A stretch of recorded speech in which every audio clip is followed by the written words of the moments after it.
Hi there, Kristen here. I know it has been way too long since I've been on here. I had absolutely planned to spend a lot more time on this channel over the past 6 months, but I spent my time on something else, and I want to fill you guys in on what I've been doing because I think you're going to want to know more. I have started to write a book that is my memoir of the years I spent severely ill.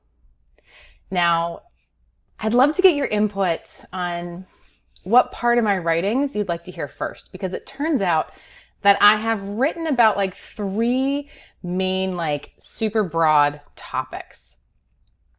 So let me know in the comments which of these you're most interested to hear, knowing that I will absolutely be sharing all of my writings at some point in the future, but I have to start with one book.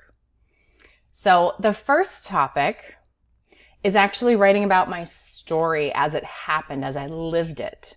Okay. Part A, if you want to vote for part A that you'd like to hear first, is my memoir of those years where I was going through the healing and relapse cycle.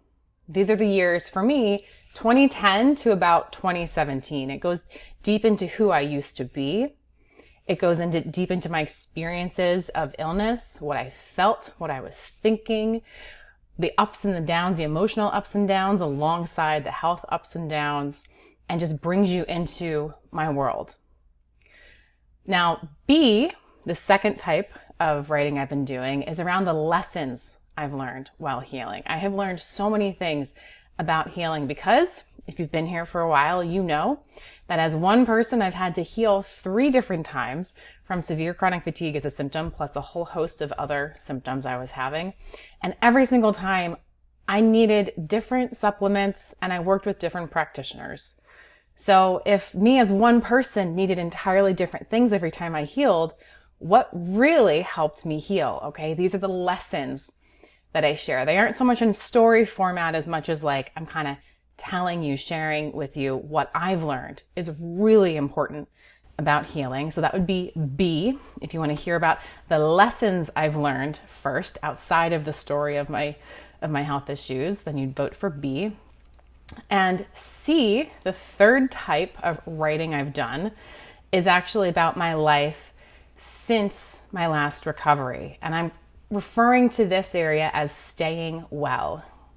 If you want to hear about what I learned about getting out of the relapse recovery cycle and staying well, these writings are a little more memoir, but they are distinct from the healing lessons and distinct from the earlier memoir because they are about the refinements to life I've made. Once I'm out of critical survival mode, how do I go from just living to actually thriving and having a more beautiful life than I had ever imagined for myself back in 2010.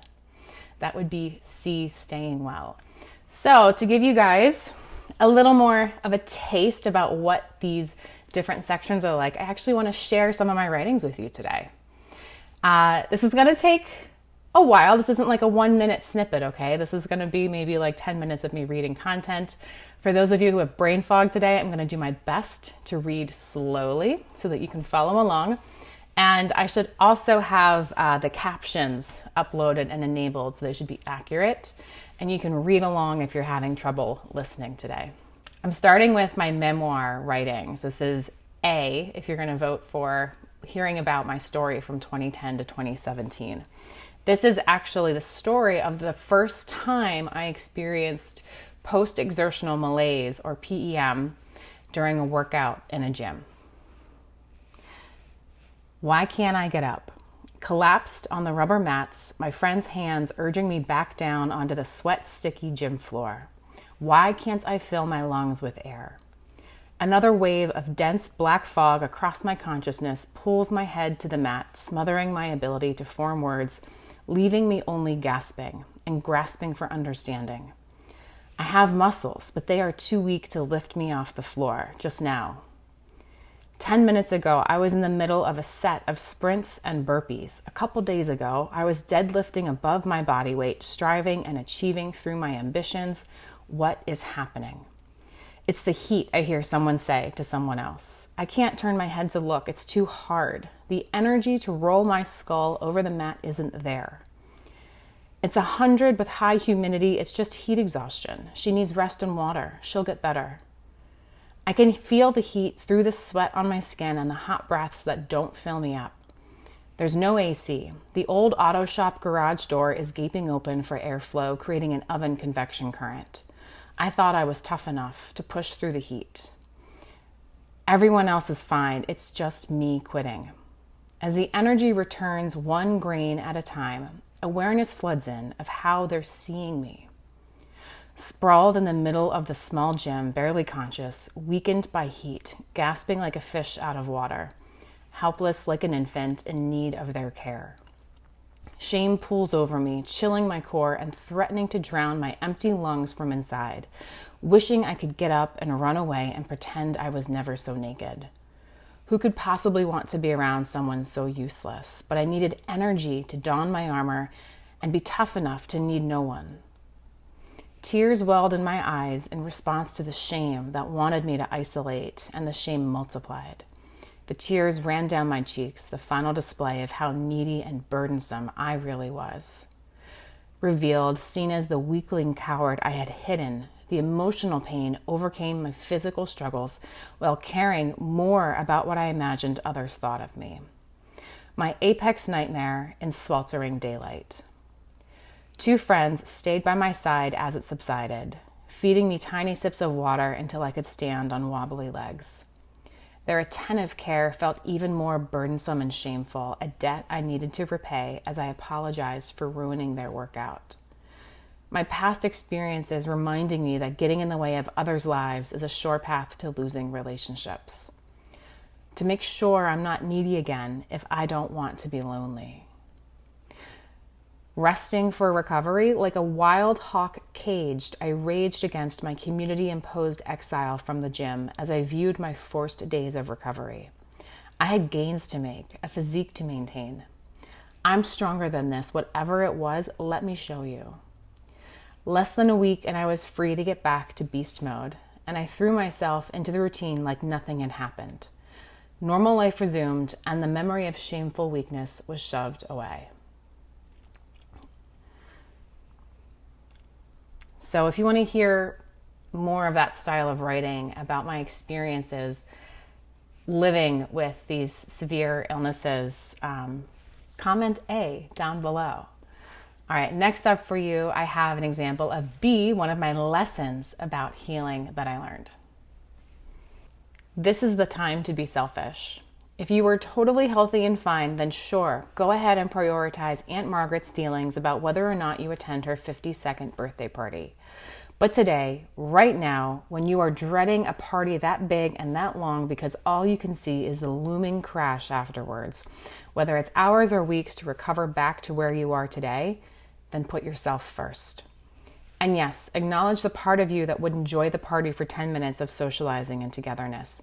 Maybe even find a way to be there for those 10 minutes if it's worth the downside. Just don't choose from a place of I should do it for them. Choose from a place of this is what's best for me right now. Because isn't that what you'd want your best friend to do if they were in your shoes? Again, just a sample lesson. But B, if you want to hear more lessons first.